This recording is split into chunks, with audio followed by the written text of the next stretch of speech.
So with the new NBA rules, I decided why not become LeBron James?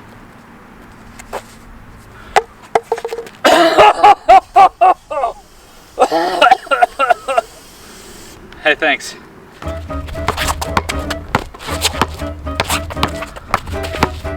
Hey, 6 feet! 6 feet! Give me 6 feet! 6 feet! Give me 6 feet! Alright, yeah.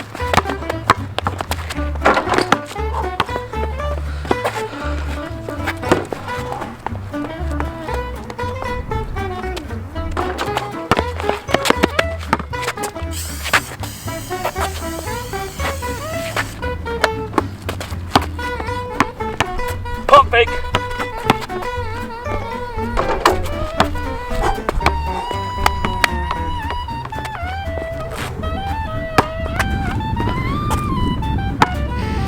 Buzzer beater.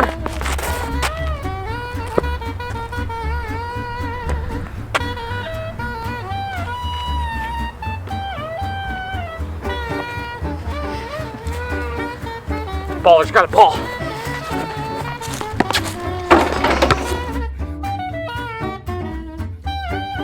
So basketball is really not my sport apparently, so I'm gonna switch over to soccer.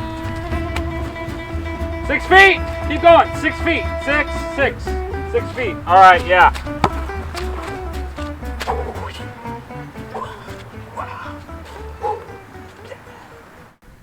Hey Christ Church, my name is Cody Scroggins and I'm one of your student pastors. It was about 15 years ago I went to Kings Island. And I was pretty excited. I was ready to go. It was a warm, beautiful, sunny day. And so everybody knows in the middle of the summer, when it's warm and sunny, you're heading over to the water park. And so I was pumped. So I went up and I went onto this ride. It's called the funnel. If you don't know what the funnel is, I don't even know if it's called the funnel, but it looks like a funnel. You go down this pretty big hill to start, and then all of a sudden you're shooting back and forth into the funnel. And it's a pretty fun ride. But this is one of my first times on it, so me and my mom were ready to go, and we jump on the tube.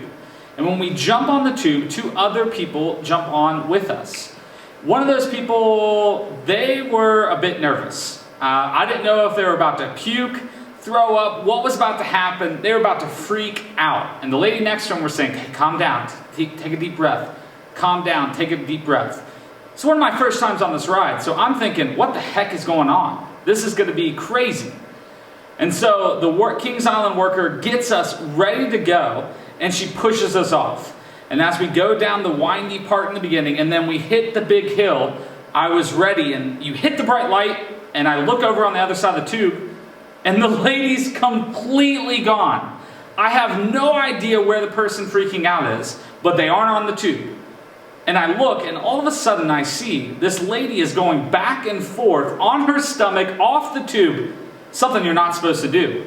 Funny moment from the story. We're going back and forth too, and we deck the lady going on her stomach by herself. It was pretty funny. She was fine, so I'm allowed to laugh at that part at this point. So we get down to the bottom, and the workers, they're all freaking out, and they're all questioning the lady, questioning us. There's a lot of things going on. And, you know, they kind of told us, hey, that's not supposed to happen. You can't do that, so don't even try it when you get there. Not supposed to do it. But I don't tell you that story for a good laugh, a good time, or anything like that. I tell you that story because I think we're a lot like that lady. I think we're a lot like that lady right now because she was alone. I'm not saying we're intentionally jumping off of tubes to be alone, but we're alone. We've never experienced something like this before, and we're kind of freaking out. And maybe you're at home thinking that. You know, normally we go to places like Kings Island, like schools, like church, where I'm at now. We typically have these things to get together, get with our friends, and hang out. And so today I want to talk about a group of friends that they were in community, and they went above and beyond to kind of pursue Jesus. So let's talk about it. All right, so now you can tell I'm standing on a roof. I have to say, full disclaimer, do not try this at home. Whatever you do, don't try it at home. Don't do it. So go ahead, turn to us into Luke 5. Luke 5 is going to be where we'll be. Don't go ahead and read. Don't cheat. Don't get ahead of us. We're just going to be in Luke 5, turn there with me. I'm going to be reading there in a second. So let me build up this story for you. So Jesus at this point is into his ministry. So what you need to know is he is traveling around from town to town to town, telling the good news of what God has for him to tell, and talking from stories in the Bible to other things to talking with great crowds of people. We're talking hundreds and hundreds and hundreds of people. And so Jesus was pulling those people together. He was even actually having these people called the Pharisees. They're basically these religious teachers. And he was actually challenging them a little bit. And to the point where they were getting a little jealous of his work, a little jealous of what he was doing because he was gathering so many people. And so here's what we're going to do. We're going to pick up in Luke 5 here in a second. And what you need to know is we have a group of friends in Luke 5. A group of friends that are together, and they have a paralyzed friend. They have one of their friends. He's paralyzed on this mat. He can't move. And so they hear of Jesus being in town. And so they want to get him healed. They want to make sure that he gets healed. So anything in their power, they're going to do. So we pick up. Let's look at Luke 5:18. Let me see here. I got my Bible handy. Luke 5:18, and it says this. Some men came around carrying a paralyzed man on a mat and tried to take him into the house to lay him before Jesus. But they could not find a way to do this because of the crowd. Now stop. Stop what you're doing right there. Stop everything you're doing. Don't read any further. And so if I'm looking at this group of friends and I'm thinking, all right, there's hundreds of people between me and where Jesus is, and we have no way of doing it. We have no way of getting to Jesus. And so I'm thinking one of the friends, he piped up and said, I got it. I have a plan. You see that cart over there? We're going to use it like a catapult. We'll sit our friend inside. Boom, launch. He's in Jesus' house. Bam, we got a miracle happening. And I think some of the friends were like, I'm not so sure about that. That's probably not a good idea. And then I hear another friend. I could see him stepping up and be like, all right, I got it. Here's what we're going to do. We're just going to start yelling 911 because I'm sure they had 911 back then. And so we're going to shout 911 and the seas will part of the people and we'll cut right through and get to Jesus. All we got to do is shout 911. But actually they didn't have 911, so that's probably not what they did. But then a third guy, one of the third friends that's carrying this mat says, hey, I got it. We're going to get up on the roof. I know it sounds crazy, but we're going to jump on top of these buildings and we're going to get on top of the roof. And I'm sure they're thinking, oh yeah, this is it. This is it. So they gather their friend, they pick him up on the mat, and they start making their way on the roof. They start stone after stone, getting on top, and they get to the top, and then they grab their shovel, and then they start digging. They start, wait, no, they didn't have shovels. Never mind, just kidding. Let's turn Luke 5:19. We'll finish out where we left off. And it says this. Let's read Luke 5:19. So when they could not find their way to do this because of the crowd, they went up on the roof and they lowered him on the mat through the tiles in the middle of the crowd right in front of Jesus.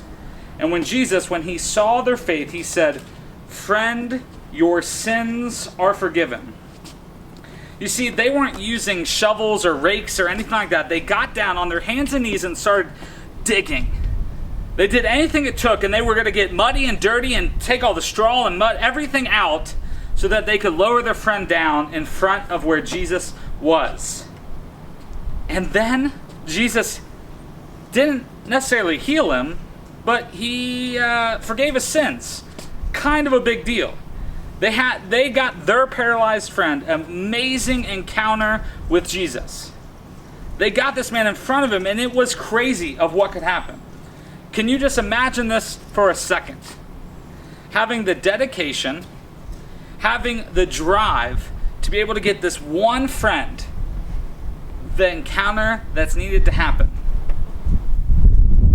But again, he's not healed yet. So let's see if that happens. Pick up Luke 5:24. Luke 5:24. We're going to jump a couple verses, jump down a little bit.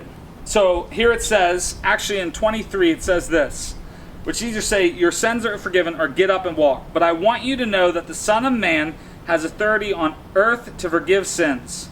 So he said to the paralyzed man, I tell you, get up take your mat and go home." Immediately, he stood up in front of them, took what he had been lying on, and went home praising God. Everyone was amazed and gave praise to God. They were filled with awe and said, "We have seen remarkable things today." So I ask you simply, what is it going to take for your community to find Jesus? What's it going to take for you to gather your friends together and get towards Jesus? You see, I'm not talking about getting to church. I'm not talking about getting to youth group. I'm talking about having a relationship with Jesus that matters well beyond this building and more into our hearts that we have. You see, we can have this relationship with Jesus that is going to perform these wondrous miracles like we just saw, and this love that is just crazy. So, like I said, what is it that you're going to do? These group of friends, they jumped on roofs, they dug through the top of a roof to lower their friend down. I mean, that's just crazy. So what about you? What about you? You see, community, it isn't about the physical structure of a place. It isn't about that. We can find Jesus no matter where we are at. No matter what is going on in our lives, we can find him. So we all probably know somebody that we can connect with during this time of isolation and being alone.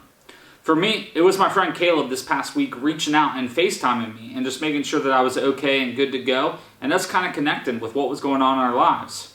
Another example is my friends. We have a group chat that we put our prayer requests in, and I commit to praying for each and every one of them as we go through this whole thing. You see, right now I'm at a place that you might be watching from, the couch. Maybe you're in your bed at your dining room table. I don't know where you are, but we're at our houses, and we're away from our community. So we have to find a way to be able to connect with them. So, how are you going to be able to connect with your community? I asked you that simple question earlier. Can I give you some answers? Sweet, yes. I heard yeses, so that's what I'm going to go with. A couple ways that you can connect with at home, and some of the ways that I do, is through Spotify. I want to connect with my community through worship music. And so oftentimes it's me and my friends sharing songs back and forth that we can worship to at home. I have a Spotify playlist that I could share online on our Instagram account that you can actually connect with as well. And so it's a good way to kind of pursue Jesus in this crazy time. Another way, I kind of mentioned this earlier, was through prayer. You have group chats, you have friend groups that maybe you can reach out to and just see what's going on in their lives that you can pray for. Maybe it's your family. Maybe it's your uncle. Maybe it's your friends. Maybe it's your teachers. I don't know who that is for you, but we all have somebody that we can kind of pray for and help during this time. So there are plenty of possibilities for you to connect with the community. Maybe that's FaceTiming with them. Maybe that's doing the dishes for your parents. They do count as your community. Maybe that's getting on the YouVersion app. It's a free Bible app that you can actually develop a plan and read the Bible throughout your week. It's pretty awesome. So there's plenty of possibilities for us to break down these so-called barriers of community right now and kind of reach out and kind of pursue Jesus in the most unique ways possible, just like those friends did in Luke. So, like I asked you, what are you going to do? Hey Christ Church students, my name is Cody, and hey, we're going to be talking about some things happening this week and ongoing as we are in quarantine and going online. So the first thing we got Movie Monday. Alright, so grab your popcorn, get your popcorn. We're going to be having movies every Monday night at 7 o'clock, eat some of that. Next we got lazy lunches. So, lazy lunches, if you're in middle school, so grab your lunches Tuesdays, 12 to 1, we're going to be doing that. So, grab your sandwich, drink your drink, keep going. Thursdays are going to be for high school, so that's going to be 12 to 1 as well. Next, all right, we got our Discord going on. So if you have an Xbox, you got a PlayStation, you got a computer, jump on our Discord community. The links are in the bio of our Instagram so you can get connected. It's also been emailed to your parents so you can have all of that stuff. Hey, for communication through all this stuff, we're going to be going through Remind and Instagram. So if you need to get any updates coming your way, check out those and get some communication, and we'll be able to see you guys there this week. Alrighty, next. I'm going to lead us into worship for today. So adults, students, kids, all alike, let's go ahead and let's gather together and start singing worship. Yes. How great.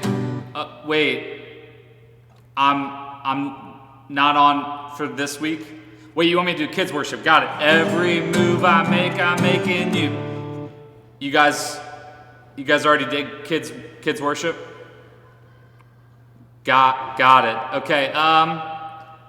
So apparently I'm not on for worship this week. So I guess, tune into CC Live now as we're going to get a chance to worship together without me leading. Hey, see you guys on there.